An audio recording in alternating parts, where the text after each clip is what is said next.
Hey folks, welcome back to Kaiju Noir. I hope it isn't as hot wherever you live as it is where I live, because oh my god, I swear every time I go outside I can feel myself melting in real time. Anyway, I forgot to mention this last time, but this story is pretty short in general. You could read it in a few hours if you so wished. And the individual chapters are also pretty short, so in the interest of at least decent pacing, I will be usually recording probably at least 2 chapters per video, just to keep things rolling. Having said all that, let's continue the story with Chapter 2.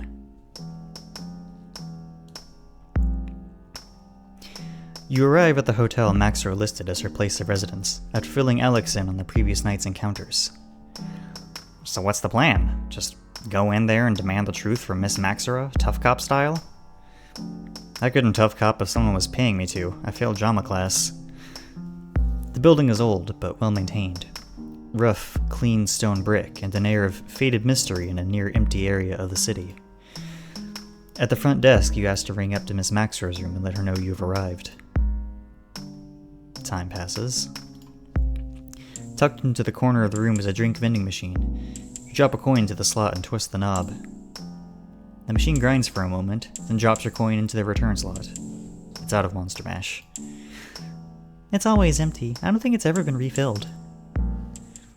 I've never been so disappointed. Never? Okay, once, but it turned out my toy rocket ship was behind the sofa the whole time. That says a lot about you, Detective.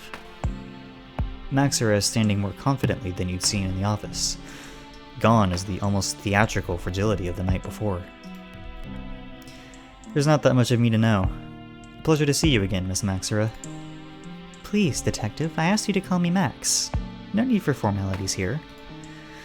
As you wish, Max. You're paying, after all. On that note, there's some things I'd like to discuss with you in private. Is there somewhere we can talk? She motions to a couple of ancient lounge chairs in the corner. I'm one of the only residents staying in the hotel, and the clerk at the front desk is hard of hearing, so we should be able to talk here. As you wish. The pair of you take your seats. The surface world design of them meaning you have to find a comfortable place for your tale. Try to insert a word into that sentence that simply was not there. That happens sometimes. Been staying here long? Long enough. It's a decent place. Clean, quiet, out of the way. Sometimes you don't need anything fancy. I'm just surprised you aren't staying with your family. Do they live in the city? Are you investigating me now, Detective? Let's just call it professional courtesy.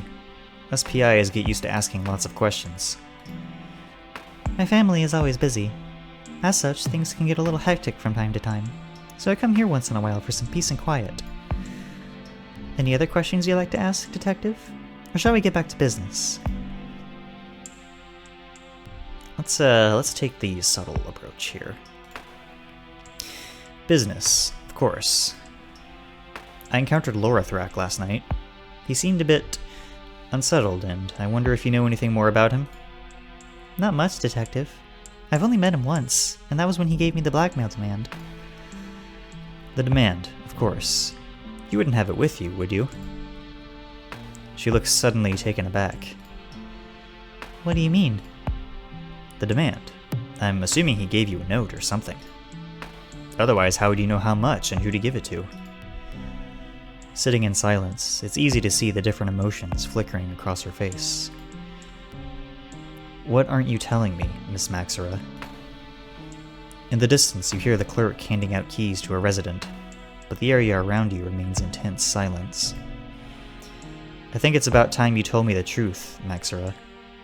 Or should I call you Sazorius? She looks up, startled. He told you that name, huh? You nod. He told me a lot of things, including that you've not been honest with me, that this whole case is a ruse. I don't like being lied to, and I don't like not knowing what to call you. Keep calling me Max, Detective. I don't use that other name anymore. I guess you should tell me the truth now, shouldn't you? It's come to the truth already, has it, Detective? It would be a nice change of pace. I really wish that damn vending machine was working. I need a drink. We could go somewhere? She shakes her head. Not in this part of the city. All too public. Could you grab me some water, though? There should be a jug on the counter. You stand, walk to the front desk, fill a couple of cups from the pitcher, nod to the clerk, and return to Maxera, putting them on the table between you. Thank you, Detective. Now, no doubt Lore told you more than just that name, correct? You nod again. He told you we've some history between us. That you work together, yes. What else did he tell you? What should he have told me, Max? Well, it's true that we work together. Lore and I were entrusted with the task of collecting a certain item. An artifact of considerable value that carried with it considerable risk. And what item is that? Maxera picks up a glass and sips from it.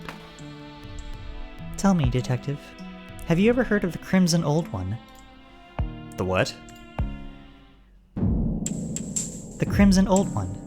An idol carved from a single giant ruby dug from the cavern that surrounds New Monstropolis by the first kaiju. It is said that the light that refracted from the ruby was enough to illuminate the world below. And that the first kaiju war was waged over who would claim it, millennia before the humans climbed down from their trees.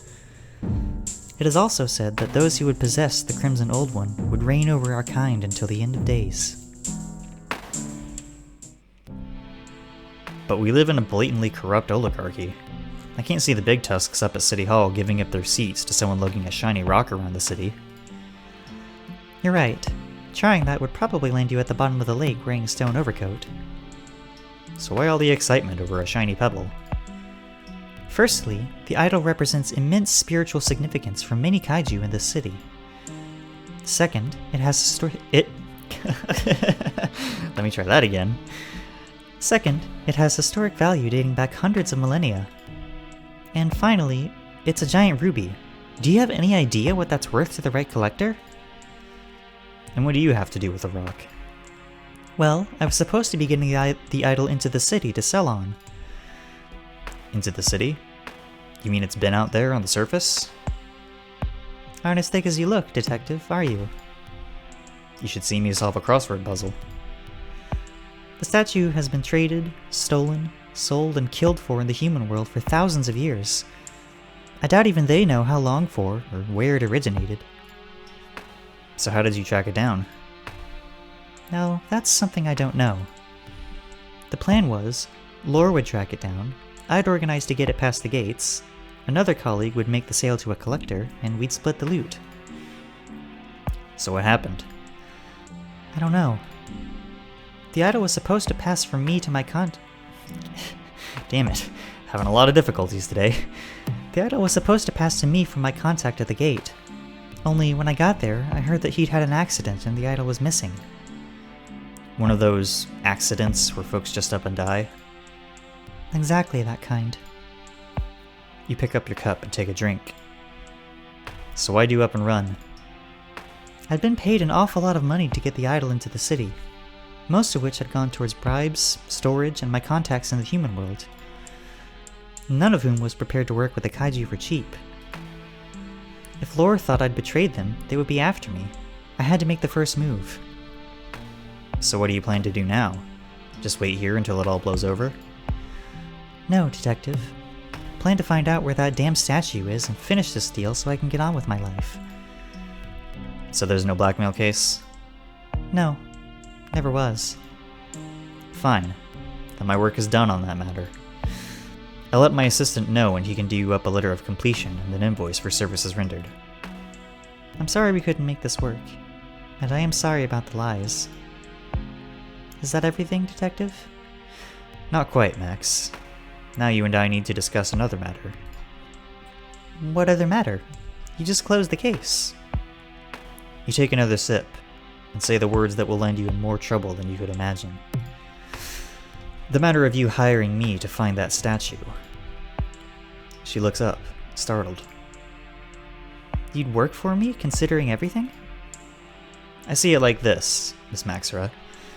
Either you're lying to me again, in which case you'll keep paying me up until the point we both become too bored to carry on with the charade. Or you're telling the truth about being on the hunt for a missing cultural treasure of unmeasurable value that could make everyone involved filthy rich, in which case I want in. Also, I haven't had an interesting case in months, and this sounds like it could be fun. Maxera sits with cup and claw, no doubt thinking about ways to take control of the situation. Okay, detective. What are your terms? 2 weeks retainer in advance. This is going to eat up all my time, and I have an assistant to keep fed. Consider it insurance, in case of any more unforeseen accidents. Oh? Don't you trust me, detective? Don't you like me? I like you plenty, Max, but I don't trust you any more than I do most folks in this city. Maybe even less, given the circumstances. That's fair enough. You've earned the right to be mistrustful of me.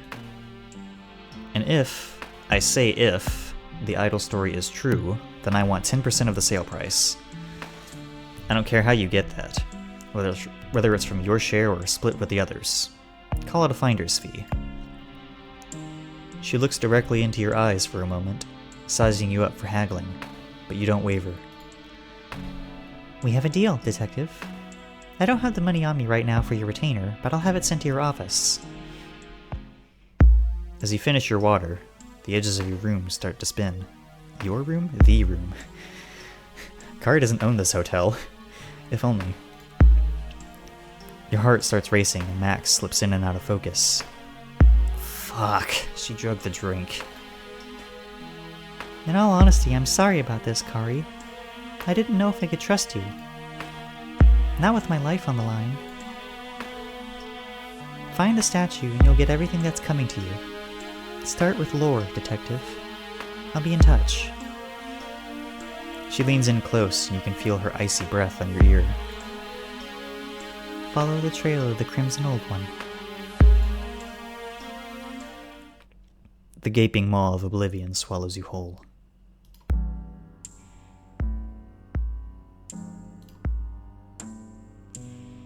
Waking with a start, you see the weary smile of the hotel clerk as they are gently shaking you.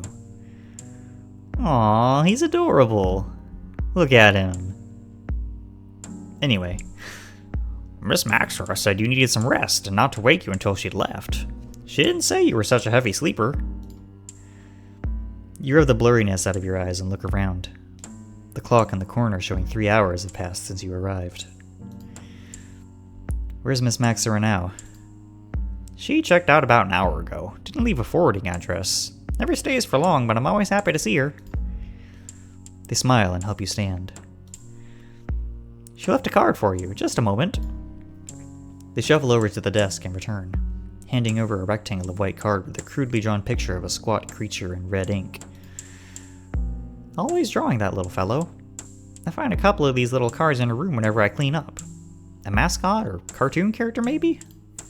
Something like that. You turn the card over to see the words, "Find it, then find me, Max," written on the back. What else do you know about Miss Maxera? They give a happy shrug and shamble behind their polished stone slab of her reception desk. Not a lot. At this hotel, we respect our residents' privacy and make it a point not to ask personal questions. But she's clean, keeps to herself, and tips well. All I could ask for in a resident.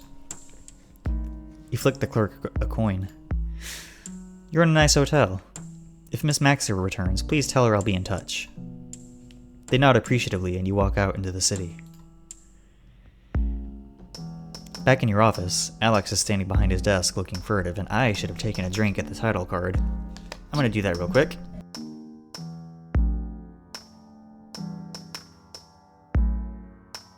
This is the amateur reading experience, baby! You look upset. What happened? If we suddenly received a rather large sum of money through the mail slot, what would you say? I'd ask when we got a mail slot. Kari. Did such a thing happen? I'm not saying anything without a lawyer. You don't want a lawyer this time of night. They give you indigestion. Was this hypothetical sum of money enough to cover 2 weeks of work? He narrows his eyes. 2.5. I gather from your expression it was from Miss Maxera. What do you want me to do with it? You laugh and lean against the doorframe. Go get yourself that new chair, Alex. Our Miss Maxera turned out to be a bigger client than we expected. Fill the tea kitty, too. Oh, if there's anything left, take what I owe you in back pay. Are you sure? You didn't do anything illegal, did you? Like, foolish illegal? Not yet, but I may have to. And I want to make sure you and I are square. Whatever you say, Kari. I appreciate it. What did happen at the hotel? You were gone for hours. You tell Alex the full story. Lore, the Crimson Old One, the tranquilizer in your drink. He nods along quietly without interrupting. That's a pretty fucked up situation. Not sure if I feel comfortable taking a case from someone who'd do that. Are you going to be okay? I'll be fine, just a little groggy. She'll be paying double for that little stunt, though. Do you think she's telling the truth? She did drug you, after all. If she isn't, she's willing to pay a lot to keep me around on the back of a lie.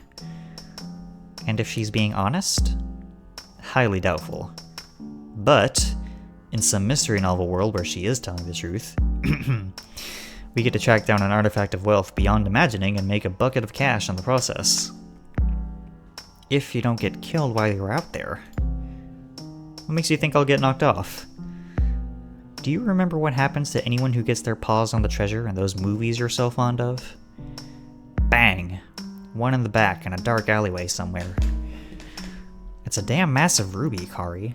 Do you really think there aren't those out there already dying for it? Oh, right. Accidents. Got any advice for me to avoid ending up like that? Aside from don't get killed? Keep your eyes open and your snout out of the wrong places. Keen insight as ever. Well, I'm going to go have a nap in my office. I'm still feeling a bit woozy. You look it. That must have been one hell of a drink. Then what? Then I go have a chat with Lorathrak again. He might have a thread I can pull. How hard do you intend to pull? Hard enough that he answers my damned questions. Wake me in an hour. When you get back to the last gulp, Rax is the only one there, sitting at the bar, a can in each hand, watching the Kaiju Wrestling League on the television. You take a seat beside him and grab a handful of bar snacks. One head looks up at you briefly and returns to the screen. You know what I love about Kaiju League? No drama like in the human fights. Turning to watch the screen, you see two powerfully built monsters tearing at each other with claw, tooth, and tail, excuse me. To be fair to the humans, they don't heal like most of us. Too squishy and soft. They have to make more of a show out of it. Rax laughs into one of his beers. True enough. They don't taste too bad either. Wouldn't know. I've never been outside the city. I like it down here. What are they like, the humans? Crunchy. He looks down in quiet thought for a moment. As bad as us, really. There's just more of them, and they don't know when to quit. If you really want to meet one, go head down to the political district. I hear there's a few at the embassy. No thanks. I'd be too worried I'd step on them. I'll stick to seeing them in the films. He laughs and drinks out of both cans at once. They squish pretty good, too. They never show that in the movies. Heck of a mess to clean off later, though. On the screen, one of the wrestlers roars in victory, while what's left of their opponent is dragged from the pit. That was brutal.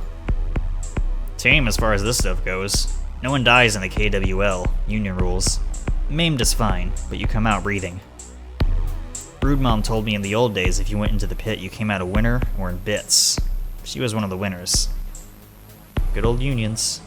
Can't imagine how screwed the city would be without them. Even with the corruption, I'd rather have them running things. You want a drink? Got some time before we open up. Give me a Monster Mash. Don't want anything stronger?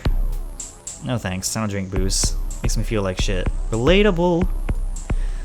Also, I don't think you've got much behind that bar that's less than 160 proof. Any of that gets near me and I'm likely to burn the place down. Fair enough. Folks here like to get drunk in a hurry. Then they can metabolize alcohol anyway. Can't blame them. He reaches over the bar, grabs you a can, and goes back to watching the show. Looks like a highlight reel.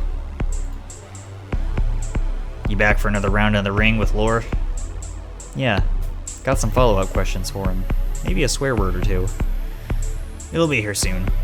He may be a mound of kaiju crap, but he's punctual with his drinking. You drink and watch the game. You never could get into the league fights. The city is violent enough without making a sport of it. A drink whilst I ponder.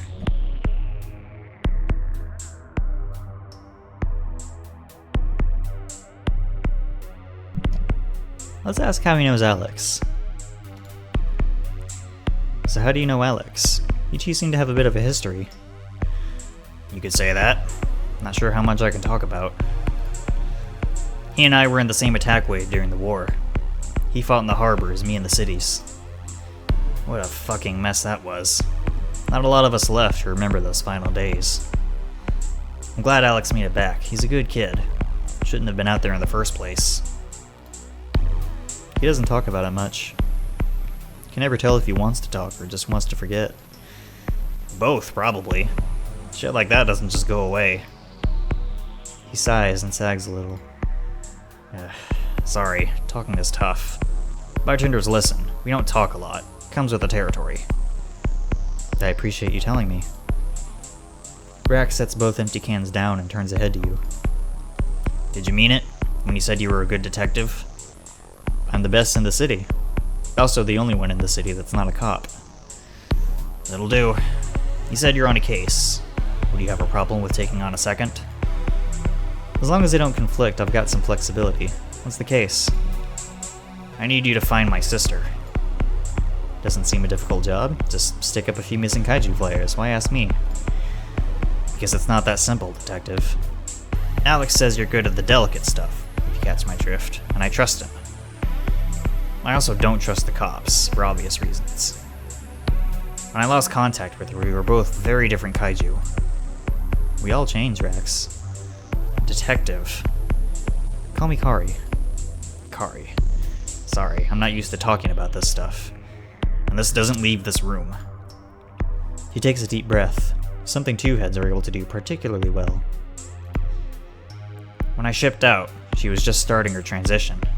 Hadn't even chosen her name yet. Oh, fuck. Yeah, oh fuck. I left and didn't get to tell her I loved her before they herded us out the gates to fight. Fuck, that's rough. Taking two more cans from behind the bar, he opens them in the teeth of one jaw. Damn rough. So I don't have a name, not one she'd go by now. I don't know what she looks like, and I don't know where to start. You both drink in silence for a few minutes. I'll take the case.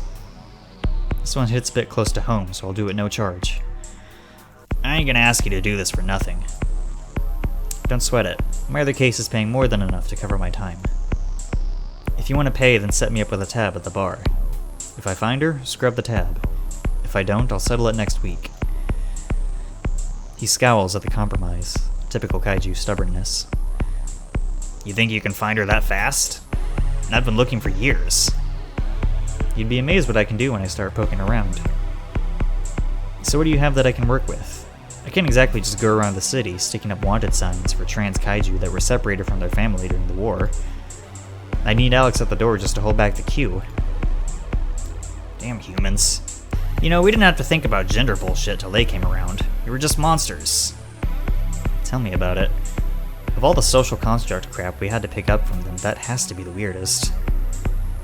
Capitalism was a pretty bad idea, too. Anyway, I don't have much to go on. If I did, I'd have found her by now.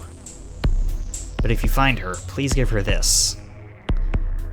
He hands over a carved green stone on a strand of scale hide. She'll know what it means. Not much to go on.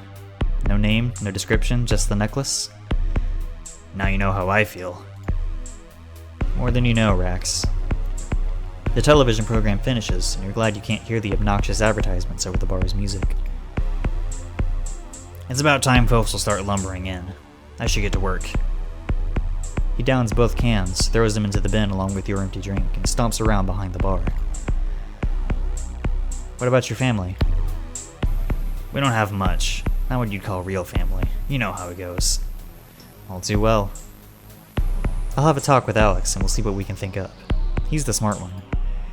What do you do then? I ask irritating questions and look good in a hat. Rax nods and starts serving the slow trickle of customers coming up for drinks. About 20 minutes later, Lore stomps through the door and towards his regular table. Here's your boy. Please refrain from hitting him with a chair without letting me know first, so I can get a good view. Thanks. Can you give me as usual? Rax pours out a cup of something smelling like industrial solvent, one head looking ready to spit, thinking better of it, and hands it over. Good luck, Slick. You walk across to Lore's table and place the cup in front of him. Lore, what a surprise seeing you here. Thought you'd be thirsty, so I bought you a drink. What do you want, Flatpaw? Can't you leave me in peace?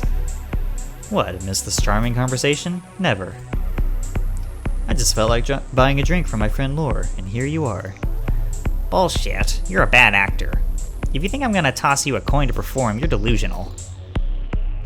Good thing you're not paying then, isn't it? Now drink your damn sludge.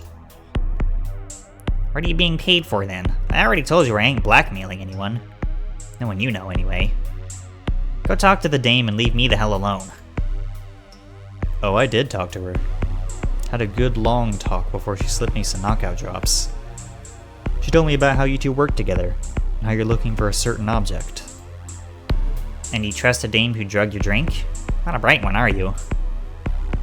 Lore sniffs at the putrid liquid in their cup, downs most in one gulp, and coughs wretchedly. You should drink slower. That crap can't be good for you. Shut it, Flatpaw. Did she tell you where it is? Can I unshut it long enough to tell you? She doesn't have it. Says her courier died before they could make the handover. She's hired me to find it. Hired you with our money? A polite monster never asks. I bet. Well, if she's got her claws and cash on you, she must still want to find the idol. Maybe the dame didn't cheat us after all.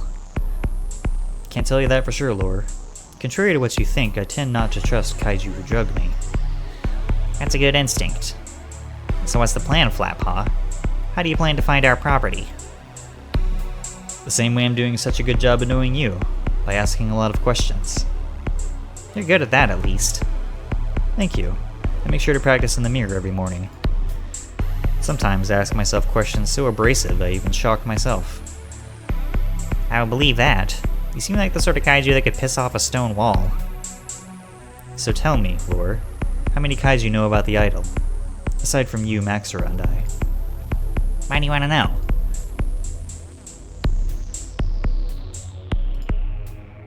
Because one of them screwed you. It's pretty obvious, or we wouldn't be sitting here right now.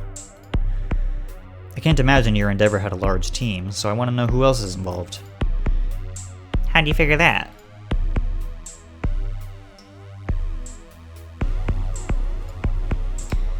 Because if Maxura had stolen the goods, she'd be out on her wings to cash in. If you'd nabbed it, you wouldn't be in this hole getting wasted on what I can only guess is industrial solvent. And if your other partner had it, they would have paid you off by now. He looks into the dregs of his cup and swirls it around. You got me there. There's someone else involved. Our backer. I figured you weren't the brains behind all this. Who are they? Can't tell you. They like their privacy. Can't exactly blame them, considering the trouble that rock has caused. A rock worth several fortunes. Fortunes aren't worth shit when you're dead. Ain't a lot of us get to come back after we take the fall. Still, someone has to have known about the deal. Max is too personally invested to let something like this go tail up. You put too much faith in that dame. In this city, you gotta put your faith in something. I put mine in money, which she's paying me a reasonable amount of. And if I could get you more than she's paid? A lot more? But what'd I do with it? I already have a nice coat. If I help find the rock, I'll have enough to never have to worry about rent ever again. If I don't find it, I at least have enough to get myself a new hat. These things aren't cheap. Besides, I have a rule. No conflicting cases. My assistant would never let me hear the end of it. He traces some of the spilled liquid over the tabletop with a claw, its surface rainbow-hued in the low light. Then what's your plan? Start turning over rocks until you find a red one? Better than that. You get me a meeting with whomever is backing the scavenger hunt. There's too many questions and I need a few of them answered. I'll try. Can't promise they'll talk to you. Tell them if they want their shiny pebble, they will talk to me. The longer they wait, the harder it'll be to get the thing back. You write down your office address on a stained napkin. When you arrange a time, here's my address. Business hours only, please. Lore skewers the napkin onto a leg spine and finishes his drink. Thanks for the drink, Detective. Thanks for the chat, Lore. You've been charming as always. I'll see you when I see you. On the way out, you tip your hat to Rax and head back to the office. Hopefully Alex hasn't headed home yet.